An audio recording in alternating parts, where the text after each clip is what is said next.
evening. If you can see us, we're here at the system office and we're in a meeting for strategic and please forgive us. What we're going to do is after I introduce our wonderful speaker today, I'm going to cut the camera and the mic off. But just to let you know, this is being recorded. So please make sure that you mute yourself if you're not asking questions. And if you get a call of anything, please do not put us on hold. Put us on mute because we do not want to hear the music. So I'll go back to what I said before. Welcome and good morning to Community College family. It's great to see you all. Welcome to today's session. Non-U.S. citizen students enrolling in North Carolina community colleges. Just give you a little context of background. We've had a lot of questions about non-U.S. citizen students. And what we have done is forward all that information to Princess Solomon, who is the Director of International Services and Admissions and Records at Wake Tech Community College. And so a few months ago, we asked her if she wouldn't mind doing a session for us, and she graciously accepted and said that she would. So we have her here today, and she has a great presentation. She has also agreed to, at the end, take a few questions. If you have any, if she can't answer them, she'll probably ask you, if you would, please email them to her so she can do a little research on them. She is, what we've seen so far, one of the best state and community college experts for non-U.S. citizens, but we can't expect her to know everything on the spot. So with that being said, and I see Ms. Solomon on. Good morning, Princess. With that being said, I'm going to turn everything over to you, and I'm going to put myself on mute. I will monitor the chat, and we have Dr. J.J. Evans, who's on also. He's also going to monitor the chat, and so if we have any questions, we'll let you know. Thank you. Thank you so much. Thank you. My name is Princess Solomon. I work at Wake Technical Community College. I am the Director of International Services and Admission Records. I have worked in international education for 17 years. And so many of the things that we're going to go over today is just from my experience in being in international education and consulting with immigration attorneys. And so I'm just going to provide some best practices that we have at Wake Tech. So, this session will provide best practices to admission staff for non-U.S. citizen students enrolling in North Carolina community colleges. Some of the topics that we're going to discuss today will be what is a non-U.S. citizen student. I am going to show you a snapshot of what the citizen section looks like on the CF&C application. I think it's important to know the difference between visa versus status, so we'll talk about that. Look at some of the non-eligible immigration statuses that immigration has identified as not eligible to study, and some resources that will help you with that.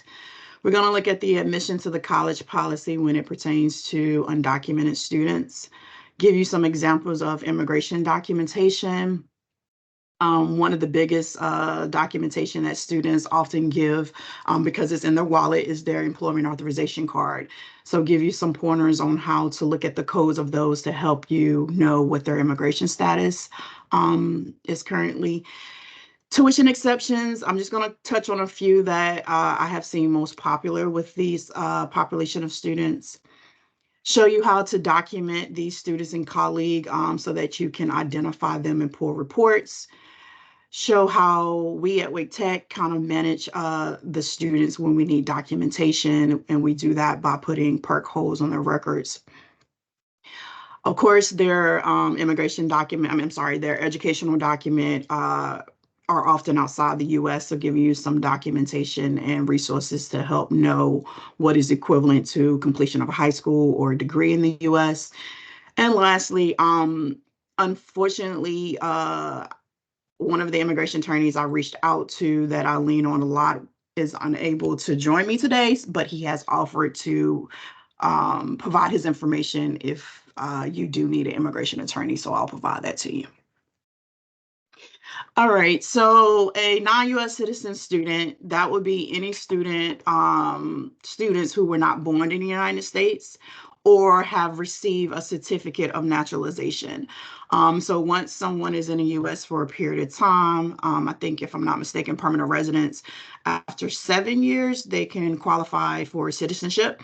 And if that citizenship is granted, they will have a certificate of naturalization if they haven't applied for their US passport.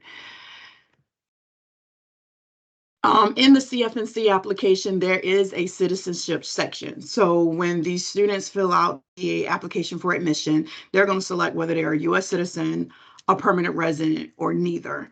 When permanent resident is selected, it's going to ask for their permanent resident number, which is their alien number.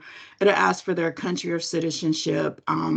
There are some more fields that it asks for, but those fields are not required. The ones that I just mentioned are the only required ones. And then if the student is not a U.S. citizen or a permanent resident, the student will select neither.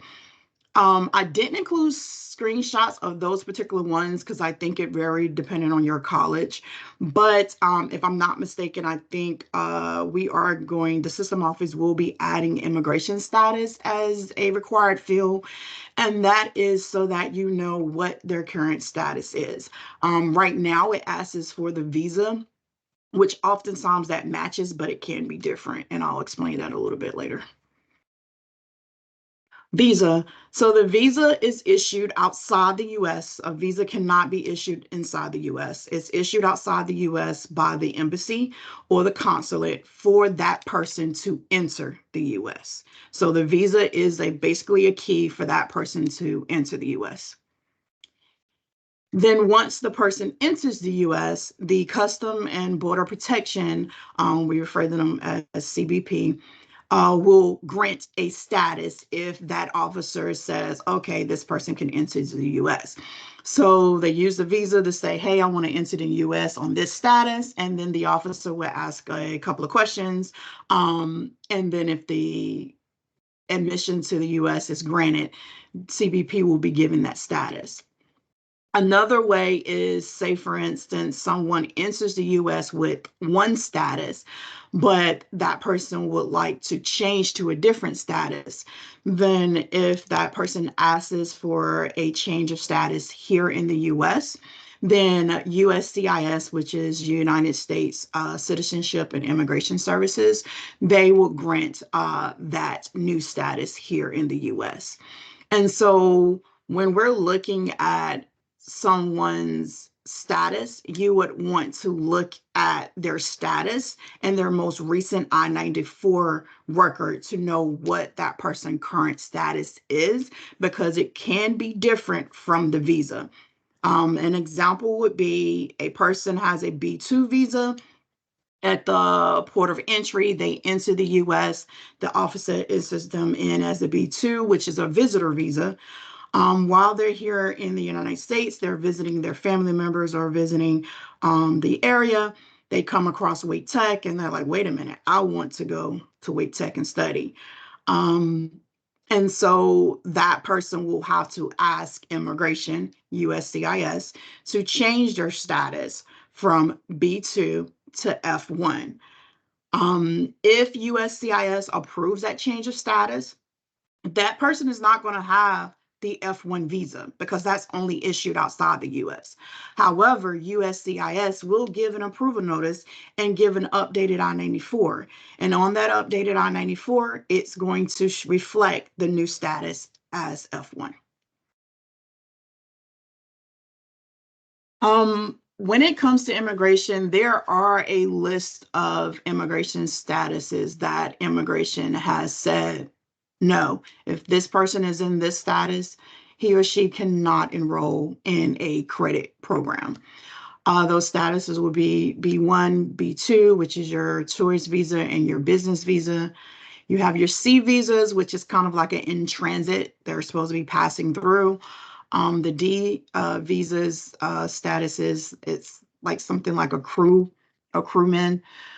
So if you have someone that applies to your institution and that person says that their status is one of these, then unfortunately that person can't enroll.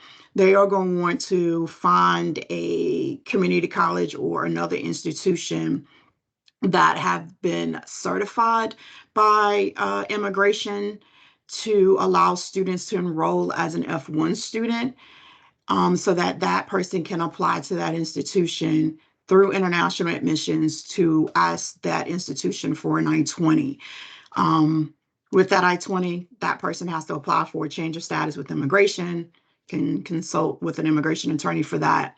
And then if that change of status is approved for F1, then at that time, that person can enroll in the institution that issued that I-20 or another CVIS certified school. And so that leads us to F1 students. F1 students, their purpose in the United States is to be a full-time student.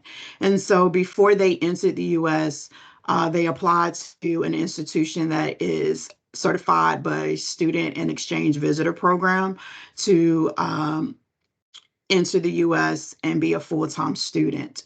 And so if someone applies to your institution and that person says their status is F1, if you are not a CVIS certified school, you would want to have a conversation with that student and say, okay, if you're trying to maintain your status, unfortunately, we're not authorized to issue I-20s. You would have to find a college that is authorized to do that. F2, a person with the F2 status can enroll in a credit program. However, they have to be part-time. Immigration says that if someone is a F2, which is a dependent of an F1 person, that if they want to be full-time, they have to ask for a change of status to F1. Often I see this is when you have an F1 student, let's say we have an F1 student enrolled at Wake Tech, they have their children, and the child is graduating from high school, and now their child is applying to go to UNC Chapel Hill and wants to be a full-time student. In order to enroll in UNC Chapel Hill as a full-time student, that student will need to apply for a change of status to F1 or leave the US and return as an F1 student. Same thing if the student wanted to come to Wake Tech after graduating from Cary High School but wants to be full-time, then the student will have to change status to F1. Another status is M1, M2. You often see this with flight schools. I haven't really seen this that often. You may have institutions issue that for vocational school, but that person will want to enroll in the institution that provided that I-20 for that M1, M2. Provided links here for classification poster that is published by NASPA. NASPA is an international organization that I am a member of. It is educators in international education all over the United States, and they do have publications. So the poster is, of course, a poster, but in that poster, you would have different immigration statuses. There is a column to tell you what that status means. There is a column that tells you study restrictions and employment restrictions. And so we purchased those posters and the reference guides so that our frontline staff that are assisting future students to know, can this person enroll on this immigration status? And so our frontline staff knows that if immigration says on this chart that this person can enroll, then that person go through general admissions and enroll into the college. However, if it says no, the person cannot enroll, so for B2, it's going to say that that person cannot enroll in the credit courses, then that person is going to be referred to our international office to go through our international admissions for us to issue an I-20. And then that person has to decide whether they want to ask immigration to change their status in the US or go home for the F1 visa and return and study at that time. So I just want to put the links there in case you want to look at that and purchase that for your institution. The admission to the college policy when it pertains to undocumented students, what it says is an undocumented immigrant can be admitted if they attended and graduated from a United States public high school, private high school, or homeschool that operates in compliance with state and local law. And so if you have a person who is undocumented and meets this requirement, then that person can enroll in your institution. However, the tuition will be the out-of-state rate. You want to look at the program that the student is applying for. With specific programs, just keep in mind that federal law prohibits states from granting professional licensures. If the person enrolls in a professional licensure program, you are going to want to make sure that the students are aware that that licensure will not be granted. Also, students who are lawfully present in the United States must have priority in any class or program when there is a capacity limitation. So example would be nursing program. That program is a competitive entry program. There are always students who are lawfully in the U.S. waiting to enter those programs. So unfortunately, we do not allow undocumented students to enter in any of our competitive entry programs. As far as the programs that have wait lists such as cosmetology and aesthetics, we do not allow undocumented students to enroll in those programs either. So we kind of like on the admission side, change them to associate in arts so that we can process their application and then allow them to follow up with a academic advisor to see what their options are from there. Also, undocumented students do not qualify for federal aid. So just refer to your financial aid department when it comes to the federal and state laws pertaining to financial aid. This slide is talking about some of the different documentation you can use to know that this person is in this status. So of course, a U.S. citizen will have their U.S. birth certificate. They may have a U.S. passport or a certificate of naturalization. And for all of these, the next slide, I'll show you images of what some of these documents look like. For a permanent resident, they would have a permanent resident card. We oftentimes refer to that as a green card if that permanent resident status has already been granted. But if that person has submitted their application and that permanent residence application is pending, that person is going to have a receipt from immigration showing that permanent residence application is pending. And on that receipt, you will see the indication of I-825, and that lets you know that that person has a pending permanent residence application. For an approved asylum, that person will have an I-94, and on that I-94 card, it will be stamped asylum because that person has been approved. However, if the asylum is pending, then that person will only be able to provide you with an I-589 receipt from immigration that shows that application is pending, and oftentimes that person would have an employment authorization card. As you see here, I have a note that the category on that card would say C08, and I will explain about that a little bit more. If the person is a refugee, that person will have an I-94 card that's stamped refugee. And so in the event that in the case you don't know, refugee is someone that's coming into the U.S. with that status, and asylum is someone who's already in the United States and has been granted that status. Then you have DACA students. They will have an approval notice. That approval notice will be indicated by I-821D. Make sure the D is on the end of that. Their employment authorization card will have a category of C33. Temporary protected status, their approval notice will say I-821. So I-821 is TPS, temporary protected status, and I-821D is DACA, deferred action for childhood arrivals. And with TPS, their category on their employment authorization card is A12. Everyone else, if you ask them for their I-94 record, that record will give you their current status. If they don't have it with them and they traveled into the United States by air, then they can always go online to print that I-94. You can just Google I-94. The website is going to come up. On that website, you click on most recent I-94 tab. The student puts in their information, hit submit, and then it will retrieve their I-94. And on that I-94, you'll be able to see what their current status is.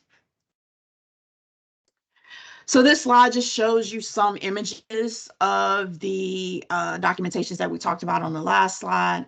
So to the top left, that is a image of a certificate of naturalization. Below that, the receipt that's kind of faded a little bit, that is a receipt of a pending asylum application. You may see that it looks that way, or on the far right top, that is another type of pending receipt from immigration. And on the top right side is where you would see the numbers that I indicated before. So such as I-485, which is permanent residence. You may see I-589, which is asylum, pending asylum. You may see I-360. And all you have to do is just Google. If you Google I-485, I-360, all of these will come up on the internet and tell you what that means. And so please, you don't have to memorize that. Just Google it, and I promise you it'll come up. At the left bottom corner is an image of an employment authorization card. Students will often give you this card because it's going to be in their wallet, just like their ID. On the card, you'll see in the middle of it, it has category and it has a code. And that code will let you know on the basis of why that employment authorization card was issued. And then that can help you know, okay, I see that this employment authorization card was issued based on a pending asylum. Okay, let me ask for this receipt. At the top, beside the certificate of naturalization, we have a copy of a permanent resident card. Below that is a copy of a image of a visa.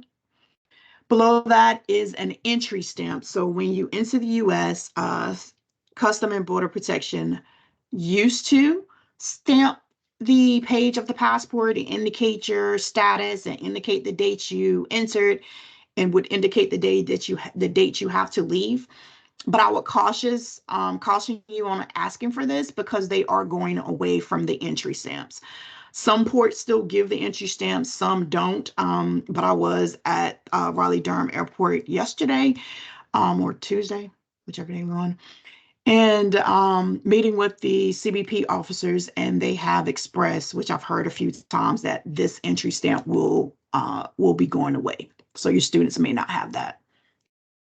Beside the permanent resident card, you have a I-94 card, and that is a physical card. So if you enter the U.S. by land, you're going to get a physical card. You will not be able to retrieve that online. If you do a change of status in the U.S., the student is going to have the card attached to the approval notice, and I'll show you. Actually, the bottom right image is an image of an approval notice, and you see at the bottom right of that approval notice is the updated I-94. And so that's how it looks if a change of status is granted in the U.S. And then to the left of that is the image of the I-94 when you retrieve it online, how that looks on the online portal.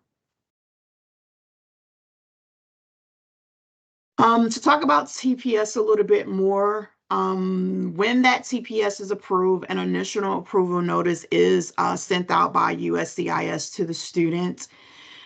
I have not seen updated approval notices sent by USCIS. So you may have a student who presents you with an approval notice for a period of 2 years that has expired. I would not ask the student for an updated approval notice, I have put the link here to USCIS. I would encourage you to check USCIS website for that country to see if an automatic extension has been given. If an automatic extension has been given, then you would take the information from the website. You can see how long that automatic extension has been given, and that person is totally fine.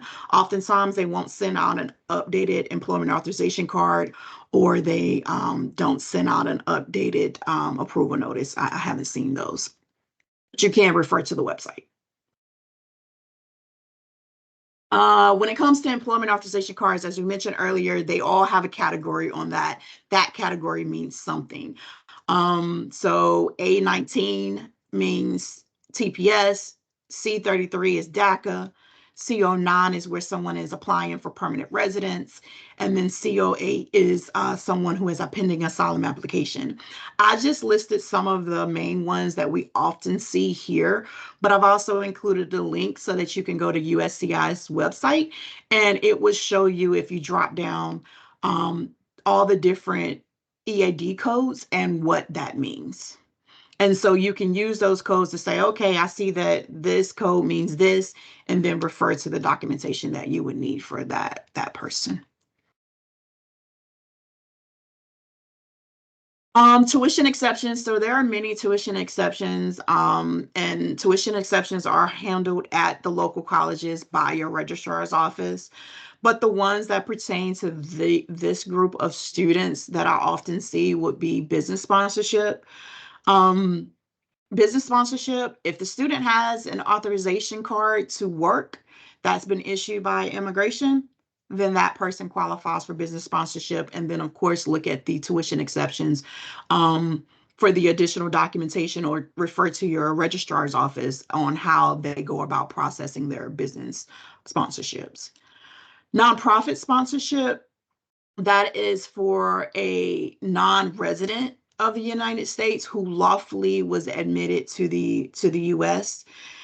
For nonprofit sponsorships, one entity can only sponsor up to a maximum of 5 students. At Wake Tech, we have an electronic process where we list the organizations. We have it where when a student turns in a nonprofit sponsorship, it puts that student, lists that student under that nonprofit. And if that nonprofit organization has met their max of 5 students, we can see that on the electronic spreadsheet that we have. And so we know, oh, sorry, this entity already has a maximum of 5. We can't accept another student for this organization. The last, oh, sorry. Yes. The last information that I received when it pertains to nonprofit sponsorship, when it for undocumented and DACA students, I think it was in 2014. That memo from the system office did express that the undocumented and DACA students do not qualify for nonprofit sponsorship. I'm not sure if additional guidance have been given. I wasn't able to find anything on the system office website, so I would still go with that unless we get something in writing to that. However, I do not see undocumented students or DACA students often asking for nonprofit sponsorship. They will more so fall under the North Carolina Community College, North Carolina Public High School graduate exception. There has been updated guidance on that. So that link there will take you to the guidance that's provided by the system office so that you can see that in writing. And what it says is that if a non-US citizen student can prove that he or she was lawfully admitted into the United States, then you can provide this exception.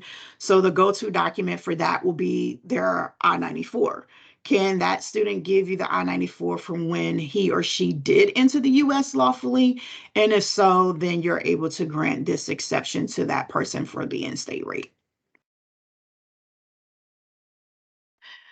When it comes to documenting these students in the system, you would document them through the PERC screen. I'm sorry, through FPER, the foreign person screen. On this screen, you would want to indicate the alien status, the residence number, the visa type, the citizenship country, residence country, and the immigration status. When it comes to the alien status, you have Y, which is residence. So that would, apply to your permanent residents, your refugee and asylee. You have Y for non-residents. So that would be, anyone who's not a resident of the United States. And then you have undocumented, which will be your undocumented students.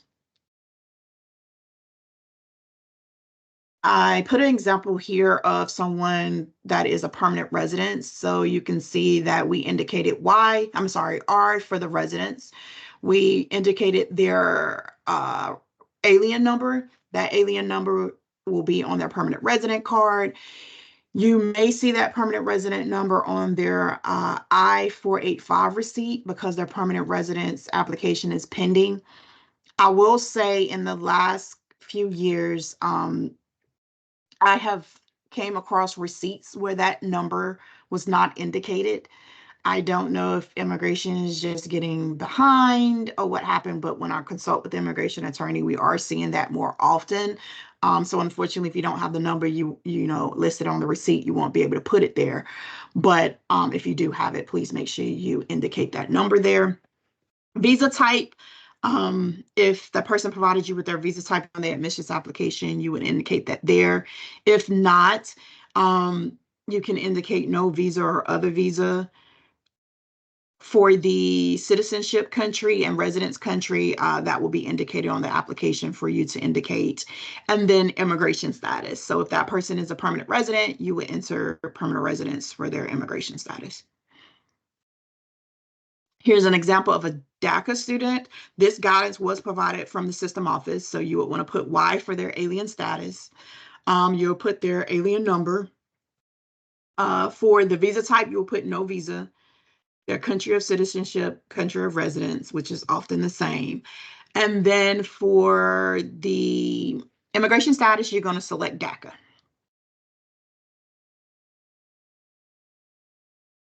Undocumented students, here's an example of them. This guidance was also provided by our system office. You're going to put U for undocumented.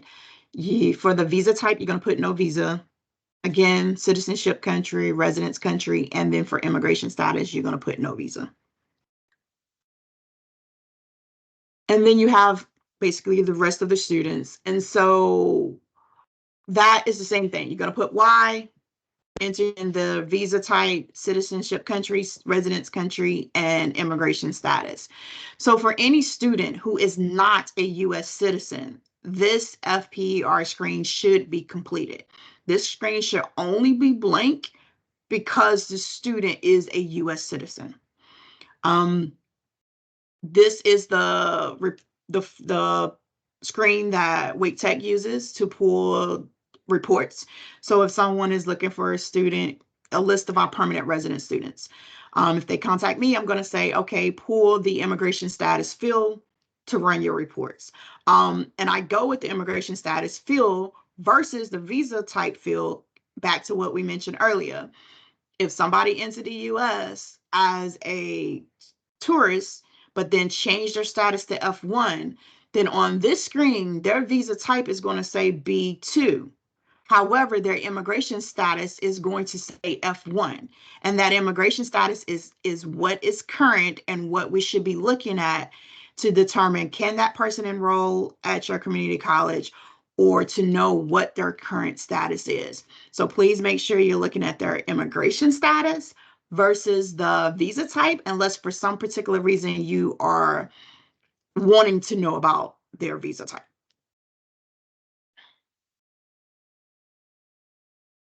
As far as tracking documentation or tracking students, we did consult with the system office and the council. And so it is up to your local college whether you want to track documentation or not. It is not required. As you know, they do have to complete residency, and there's some documentation and tracking there. So it is up to your college whether you want to track or not. DACA and undocumented students, you do want to track. We receive that guidance from the system office. DACA, we want to make sure we are getting their updated approvals every 2 years. And then when it comes to undocumented students, the reason you want to track them is because you want to make sure, do they meet the admission to the college policy to enroll? And if they do, you want to make sure you have some type of measure to make sure that students who are lawfully in the US have priority. And then when it comes to immigration, looking at those statuses that prohibit studying, you want to make sure you try to do your due diligence in making sure that if they are in that status, you do not allow that person to enroll. Not the visa, but the status. So the main one I see a lot of is this person has a B2 visa. Can that person enroll? And if you were to ask me that question, I'm going to say, what is that person's status? Because their status may not be B2 anymore. So I'm going to want to know, what is that person's current status? And once you say, oh, they have the B2 visa, but their current status is, I don't know, let's just say E2. Then I'm going to say, okay, that person can enroll because their current status is E2. But if you tell me, oh no, they have the I-94 that says they should leave in June and it's B2, then I'm going to say, okay, that person cannot enroll as B2. That person needs to apply through international admissions for an I-20 and ask immigration to change their status to F1. At Wake Tech, the way we kind of track these students is by doing perk holes. We created different types of holes that pertains to the different situations. So we have a DACA hole, we have a late registration hole, we have immigration status holes. And that's just to help us say, okay, for DACA students, we make sure we get that documentation every 2 years. For undocumented students, we make sure we give priority over registration. And for statuses, it's because you said that your status is B2, and I want to confirm with you, is that your current status? Or because you said your status was other. Well, what is other? I need that documentation to give me specifics of what your status is. When it comes to DACA students, we issue the whole and we future date the start of that whole. So if we have a DACA student who gives us their employment authorization card that has the code C33 on there, and their DACA card does not expire until 2026. So let's say it says January 1st, 2026. We're going to put a DACA hole on their record, and we're going to put the start date as January 1st, 2026. What this does is it keeps me from having to remember that it expires in 2026. And between now and January 1st of 2026, that student is perfectly fine. That hold is not going to impact that student because it's future dated. However, on January 1st, 2026, it's going to automatically block that student from registering from classes. That student will try to register, get a indication that he or she cannot register, and they'll get a message that refers them to our international office so that we can get their updated documentation. When it comes to our late registration hold for undocumented students, I work with the registrar's office. We apply that hold initially, and we leave that hold there. We don't end it, add it back, end it, add it back. What we do is behind the scenes, the registrar's office will remove the registration restriction once those students can register. And then once that registration period is over, we add the restriction back. And so within that message, it explains all that. That way, when our frontline staff see these holes or our advisor sees these holes, when they drill into these holes, there are specific notes to help them guide the student along the way.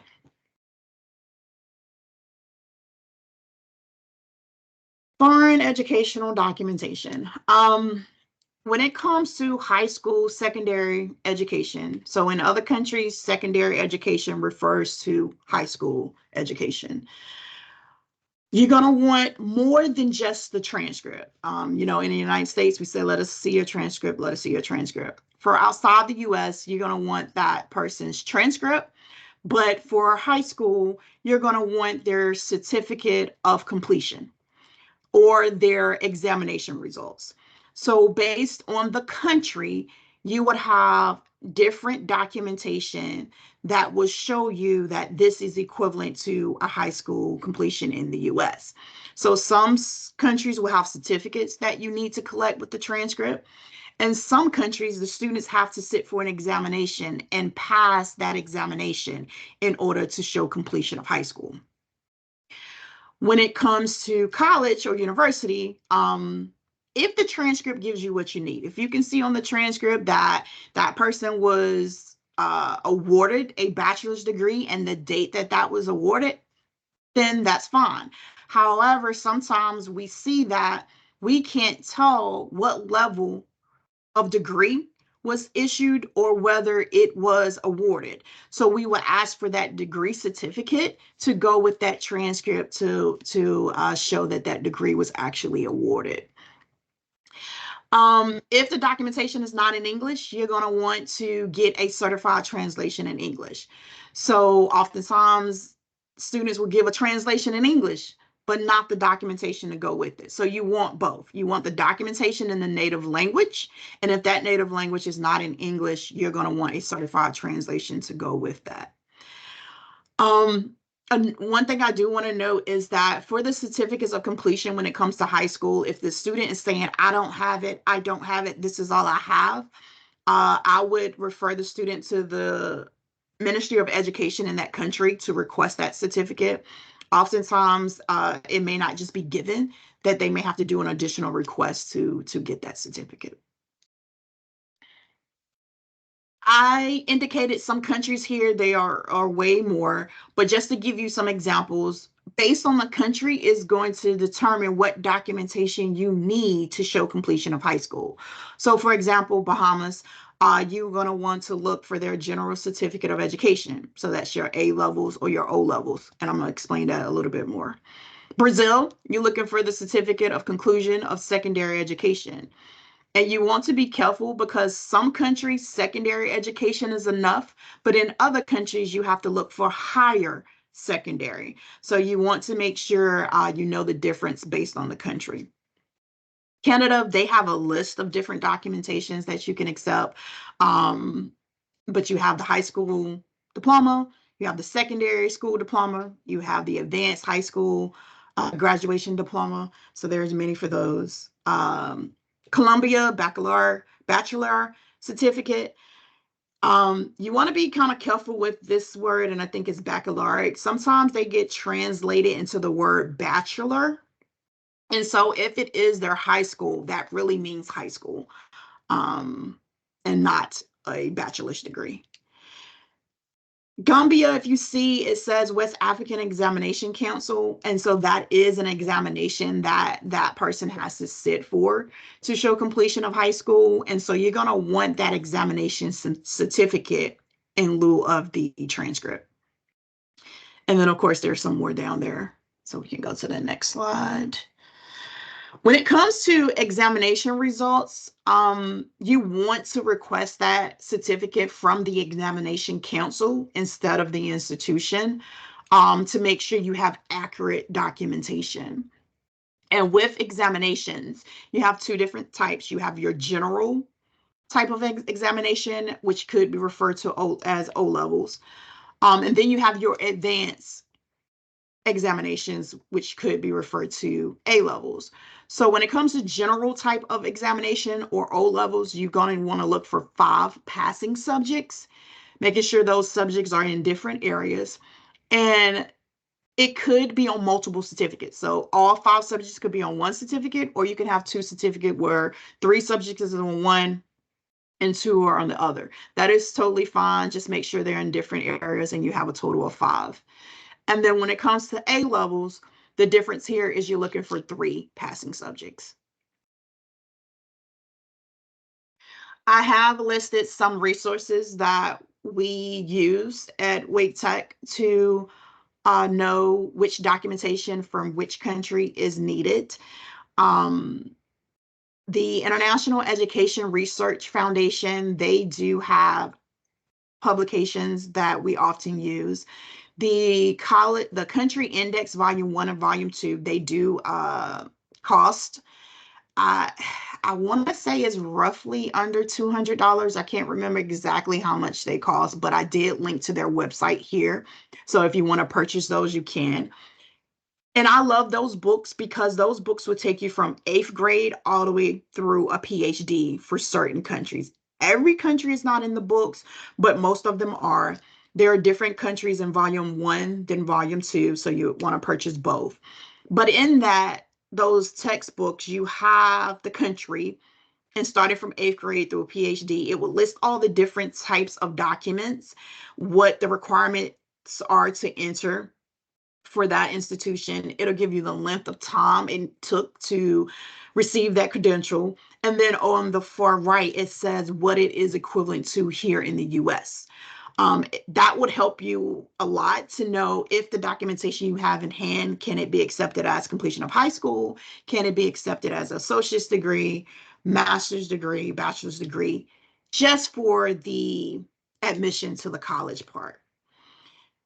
As far as the registrar's office, that's a little bit different. And I will talk about foreign evaluations on the next slide once we get there.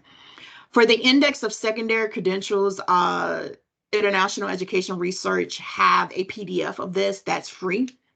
And so you can download that. That would only include your general documentation for high school. Every documentation will not be listed there. So of course, if you just want to do the free PDF, if you don't see a certificate in there for that country, I always use Google. It's my best friend, so you might can do some Google search to try to help you figure out the documentation you have in hand, whether you would accept it or not. You can feel free to email me a copy of it, and I will let you know if I would accept it at WaitTech or not. Grading scales, I just listed the website here that I use for grading scales. I only use grading scales in the admissions department when it pertains to high school chemistry to see if it's a C or better, so that we can award that Chem 090 credit if we can tell if that chemistry is a C or better. And then WES, World Education Services, they have some good resources as well. When it comes to foreign educational documents, sometimes you will see students will provide a foreign credential evaluation. That is needed when we're talking about will your institution accept transfer credit. So that's in the registrar's office area. But when it pertains to the foreign credential evaluation, you have two different types. You have general evaluation. That evaluation is just going to look at the documentation that was given and say, this is equivalent to a U.S. high school completion or diploma, or it's not. Or it's going to say it is equivalent to a bachelor's of science in XYZ, or it's going to say 90 credits up to. It's just going to give the general yes or no. Course by course evaluation is going to list the courses. Of course, a transcript is going to be needed for that. And it's going to have the equivalent grade for those courses. And so when you're talking about transfer credits, accepting those at the community college, you are going to want to look for a course by course evaluation. Some of these service agencies do have a report, such as WES has an ICAP report. And what that is that you're going to receive the evaluation from WES along with copies of the documentation that WES used to do that evaluation. And so when you know that the agency has that type of report, we often tell students to ask for that report. That way we have everything that we need. However, if the student doesn't give you that report that includes the documentation from the evaluation agency, you would want to make sure that you have the foreign evaluation credential evaluation report. You want to have the documentation that was used to complete that report. And oftentimes I find on the summary page, the agency will list the documentation that was used to complete that report. And if that documentation is not in English, you would want to have a certified translation to go with that. I have listed some agencies, foreign credential evaluation agencies, and links to their website. There are many, many, many more. For us in admissions, we do not have specific evaluation agencies that we require students to use. We don't even require it because our office is kind of well knowledge on the documentation needed. At Wake Tech, we will only ask for evaluation and admissions if we're asking for a specific document that we know we need from your country and that student keeps saying, I don't have it. Then we'll say, okay, we need you to get a general evaluation done on the documentation that you do have. Bring that documentation and evaluation back to us. For our registrar's office, they do ask for a course by course evaluation, and our registrar's office do have a specific list of agencies that they will only review for transfer credit. So consult with your registrar's office to see if they have a particular list.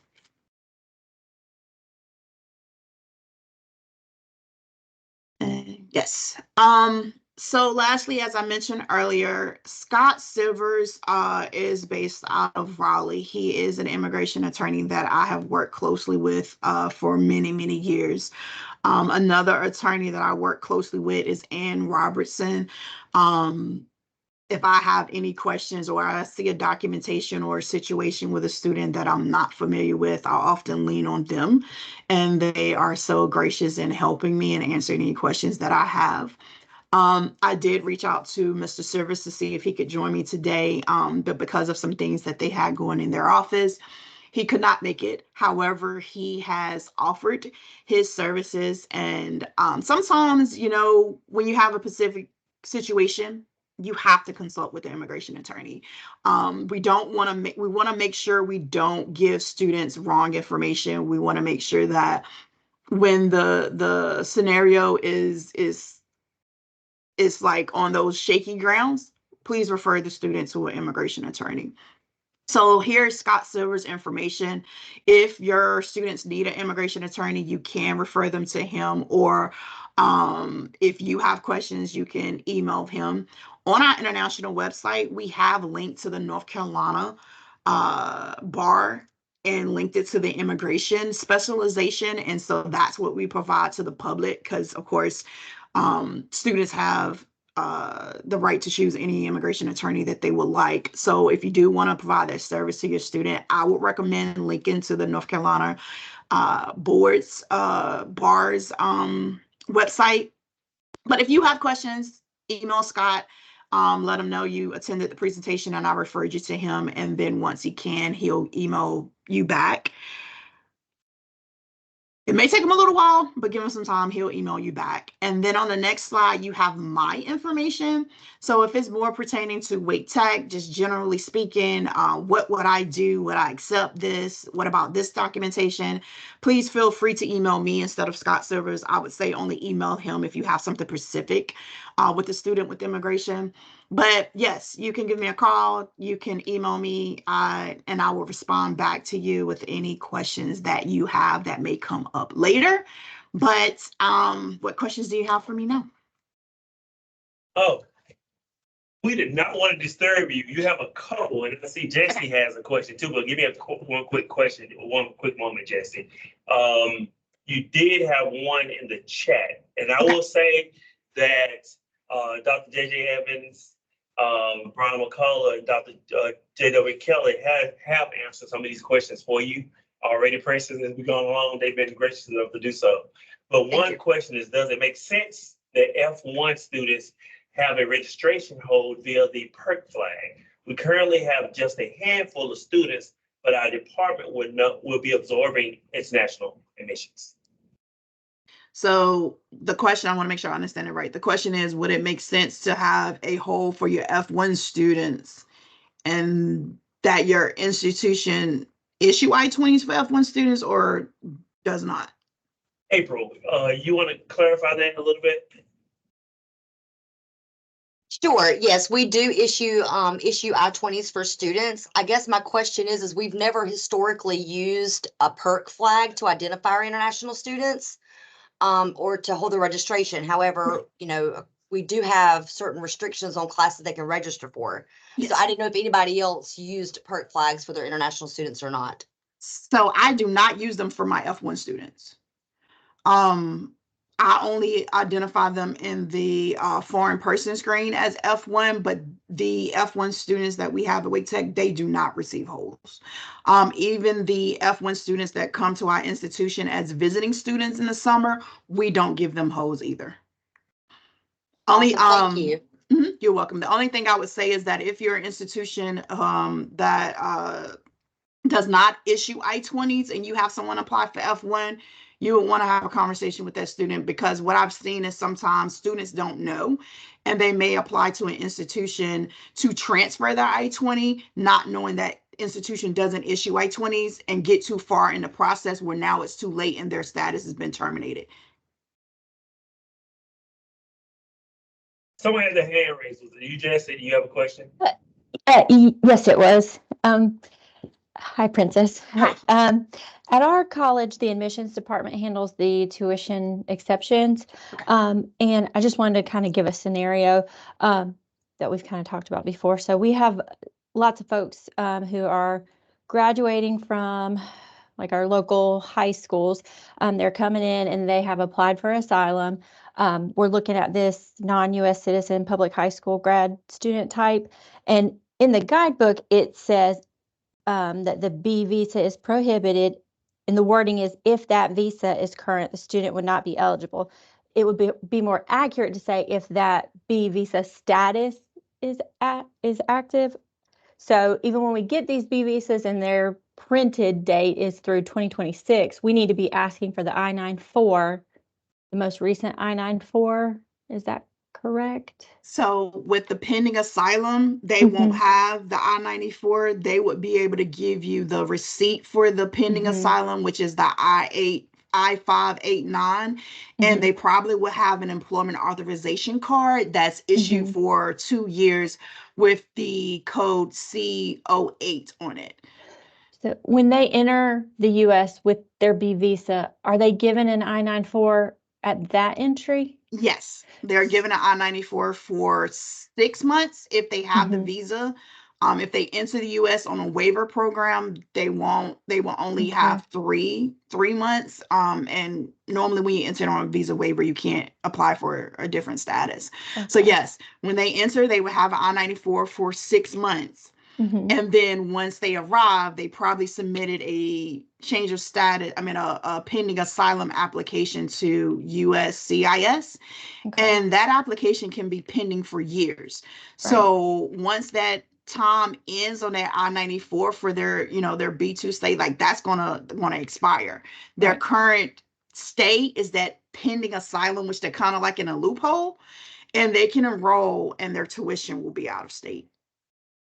But if they graduate from a North Carolina high school, could they can qualify for this exception?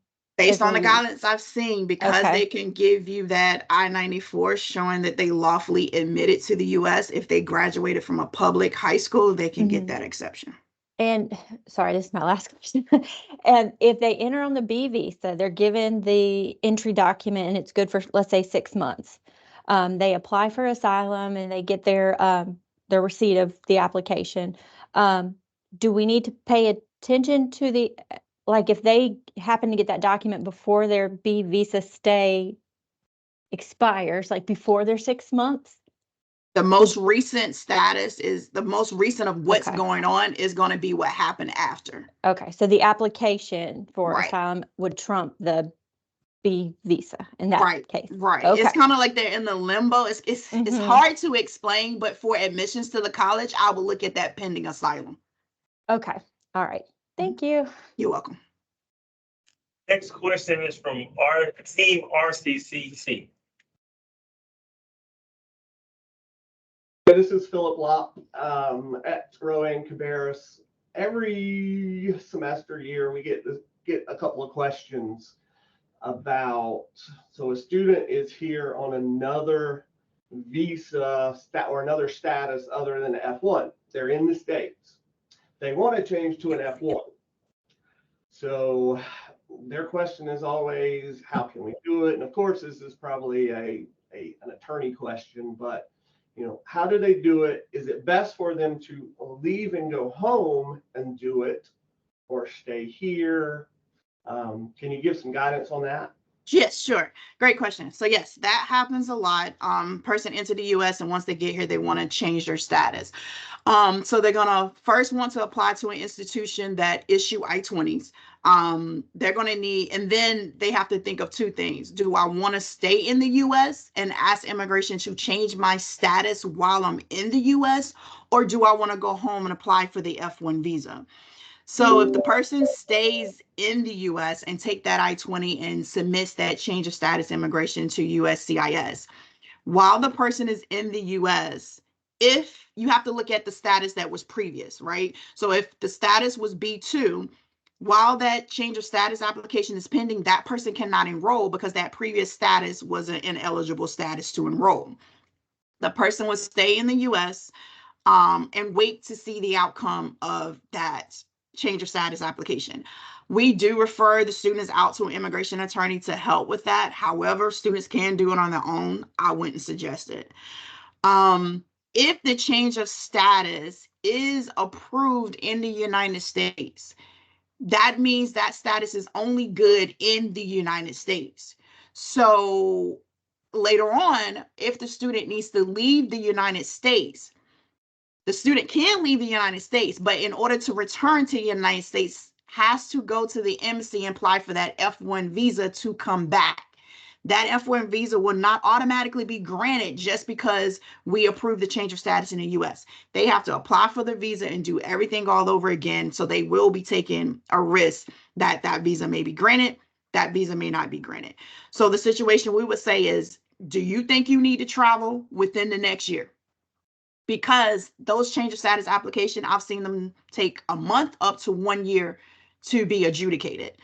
If the person needs to leave the US anytime soon, I would not recommend the change of status. I would say go home and apply for the visa. Or if this student knows he or she's going to want to be leaving the US, re-entering, leaving the US and re-entering, go home and apply for the visa because that status is only in the US.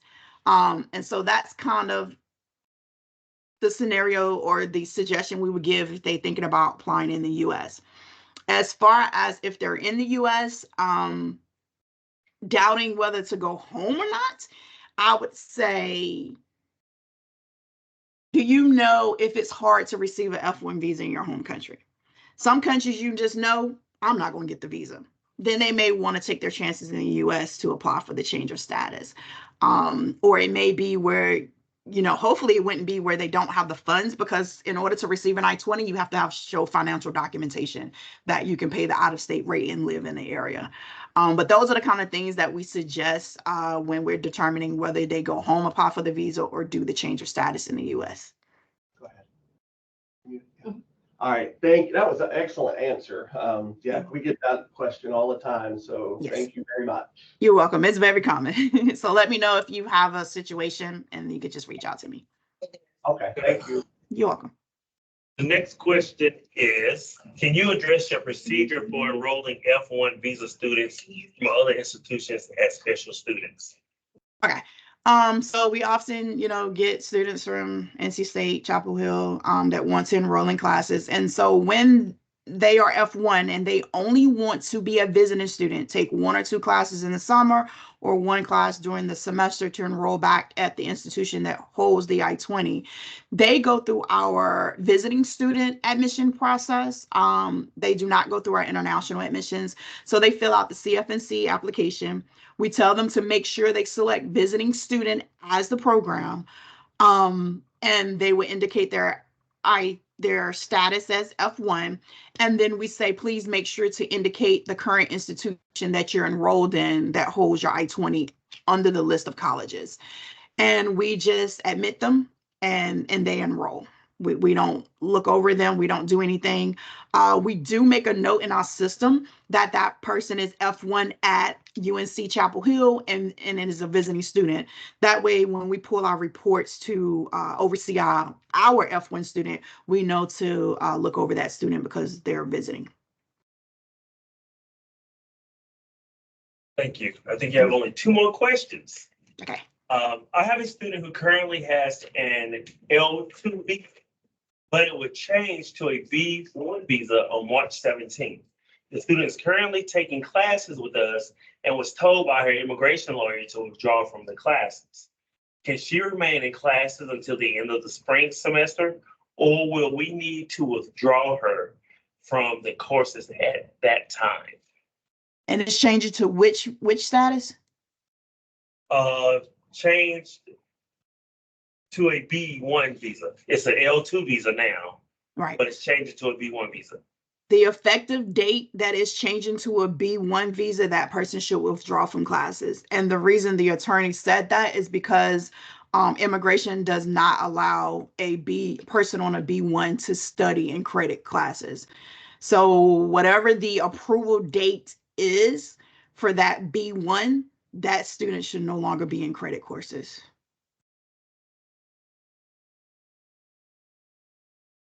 Okay. Last question. Do you allow your F1 students to use nonprofit sponsorship form? To use Yes. a nonprofit sponsorship form, excuse me. Yes, our F1 students is probably the highest population that uses the nonprofit, but yes.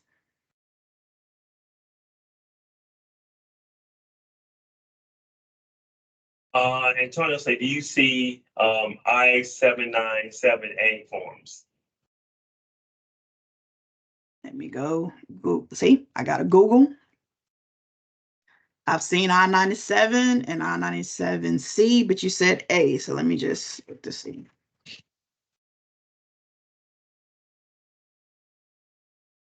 We have more questions coming in. And so how do you deal with them, the I-797A? So when I'm looking at the A, I wonder, is it referring to the I-551 form? Or is it pertaining to something else? Because on that form, it should have a form number. I would need to know what the form number is. Antonio, do you have the form number? Or do you want to email her later and, well, email her and get an answer later? Email that to me, and then I can tell you from that, because on that form on the top right, there's a form like a number, and I can look at that to dig a little bit more. It looks like it pertains to a green card. So yeah, if you can send that to me, I can look into that to see if it's pertaining to a green card and look at it to see if it's a approval notice or what have you. If it's an approval notice for permanent residence. Yeah, he says he's gonna email you. Okay, all right. Okay, last one. Well, let's see. Luana has a question about I-130. Hello, my name is Luana Carter. I'm with Pitt Community College.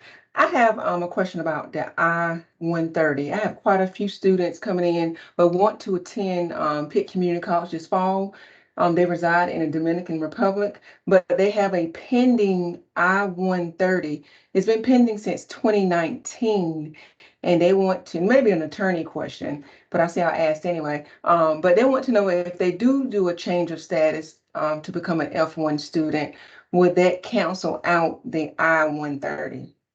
So that is an immigration question. As far as the I-130, you bring up a great point because I did have to consult with the immigration attorney. We cannot accept the I-130 as a standalone document. We need, because normally it depends. You have two different situations. You have some students that have to do the I-130 and be approved before they can do something else. And then someone who's a permanent resident that's applying for permanent residence, they will have an I-130 receipt and they will have an I-485 receipt. And so you will want the I-485 receipt. But for the students that's in a category where they only have the I-130 receipt, I would not use that to enroll them. I would look at the undocumented policy to see if that person can enroll. But as far as your question, whether applying for a change of status cancels one, that person should talk to an immigration attorney, because I don't want to mess up the I-130 process or cause something else. So yes, that will be an immigration attorney. Okay. All right. Thank you. But then I have one more question. It's about the TPS, the temporary protective status. I have currently here at Pitt, we have two students from Haiti. And one student, she did fill out the application so that she could work outside of school, with the temporary protective status they can. She was approved. It was sister and brother. One was approved and one was denied. I did review the applications. I had the representative from CVIS look at the application, and everything seemed like it was completed perfectly, but this student has been denied 3 times. And USCIS keeps telling him to reapply, but they always deny him for the same reason.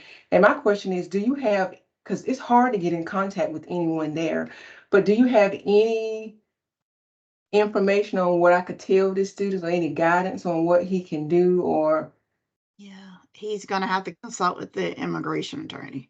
so contact immigration? Yeah, just so that the attorney can dig into it to figure out what's going on. Unfortunately, when we call USCIS as the school, they're not going to talk to us. They want to talk to the beneficiary of the application. So I would refer that person to an immigration attorney so that the attorney can try to see what they can figure out. And I don't know if attorneys have contacts there. USCIS, that attorney may, but I would reach out to an immigration attorney. I would say reach out to an attorney. If that student doesn't have an attorney and wants a referral, I would probably choose Ann Robertson. She's out of Raleigh, or Scott Silvers. But yeah, need an immigration attorney. Okay, all right, thank you. You're welcome. So I will say we're going to end this session. Ms. Princess Solomon, if you read the comments from Jesse Cross, J.W. Kelly, Centrell Kaysen, Ms. Tina Payton, everyone say you did a wonderful job. Yeah. And it's a wonderful information. And so I like to give people their flowers while they're here online. So you have done a wonderful job, great information. These are things and questions we have had and no one's been able to answer. And so we appreciate your time. Appreciate, again, Dr. Evans, Dr. Kelly, Brian McCullough for being your support on the side. Because Thank you see you. a lot of links coming up as you're talking. And so I think this was a great session, and I'm going to give you back about 15 minutes of your day. If you have any more questions, please contact Ms. Solomon, send her an email, or send it to me or JW, and we'll get it to her. But again, Ms. Solomon, great job. Thank you. Thank you for having me. Thank you. And everyone else, community college system family, please have a wonderful rest of your day. And we're gonna send a recording out also. So I'm gonna stop recording now, and we're going to, once it is